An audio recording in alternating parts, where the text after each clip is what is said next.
DBC থেকে পাওয়ার secretary ছিল, director resignation করে দিয়েছে। সবই তো নিয়ে গেছে কলকাতা থেকে সরিয়ে। বাকি কি আছে? কলকাতায় একটা বিল্ডিং পড়ে থাকবে আর কলকাতার কথা শুনবে না, আর বাংলায় জল ছাড়বে, লোক মারবে। মানুষ আগে না ওর একটা বিল্ডিং এর কাঠামো আগে? ওখানে তো বসে সব আরাম কায়দায় বসে থাকে। জল ছাড়ে তো জল শক্তি মন্ত্র। আমার চিফ ইঞ্জিনিয়ার ছিল, পদত্যাগ করেছে ওখান থেকে। আমার পাওয়ার সেক্রেটারি ছিল শান্তনু বোস, পদত্যাগ করেছে। আমরা চাই না সেই অর্গানাইজেশন যারা জল ছেড়ে মানুষ মারে।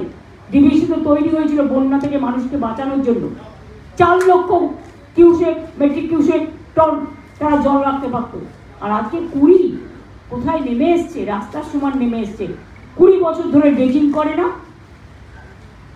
ডিসইনফেকশন করে না, ফরাক্কায় করে না, মানুষ জলে ডুবিয়ে মারে। আমি তো বাংলাটাকে পাহাড় বানাতে পারবো না। দার্জিলিং এর একটা পাহাড় আছে, সেটাও তো ভুটানের জলে ডোবে, সেটাও তো নেপালের জলে ডোবে। জিওগ্রাফি তো আমি তৈরি করিনি, ইতিহাসও আমি তৈরি করিনি, আকাশও আমার হাতে নেই, বাতাসও আমার হাতে নেই। কিন্তু কেন্দ্রীয় সরকারের হাতে ডিবিসি আছে। তা থাকা সত্ত্বেও আমরা ওদের বারবার বলি, যখন তোমাদের 80% ভরে যাবে 10,000 করে করে ছাড়ো, যাতে মাটি সহ্য করতে পারে। একসাথে তুমি 5 লাখ ছাড়বে, কি করে মাটি সহ্য করবে? তুমি তো জল এসছে 3 তলা সমান, 3 তলা সমান জল এসছে এবারে। Can you imagine? তাও তো অনেক অঞ্চল বেঁচে গেছে, যেগুলো বেঁচে আছে ভাবছেন তার জন্য আমরা অনেক কাজ করেছি,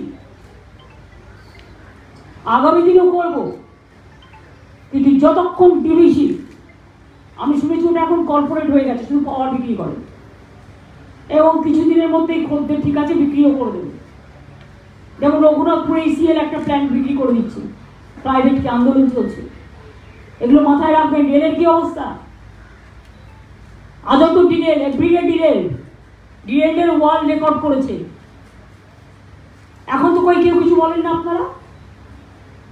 আমি যখন চালাতাম সুন্দরভাবে, বাংলাকে 2 লক্ষ কোটি টাকার প্রজেক্ট দিয়েছিলাম, তখন একটা আশড়া বেরোলে এবিপি আনন্দে বড় বড় বেরোতো সারাদিন। আর রাজ্যে রোজ ডিরেল হচ্ছে, মানুষের safety security is in danger, ট্রেনে চড়তে ভয় লাগে। কোথায় রেল মন্ত্রী? কোথায় জলশক্তি মন্ত্রী? কোথায় এরা?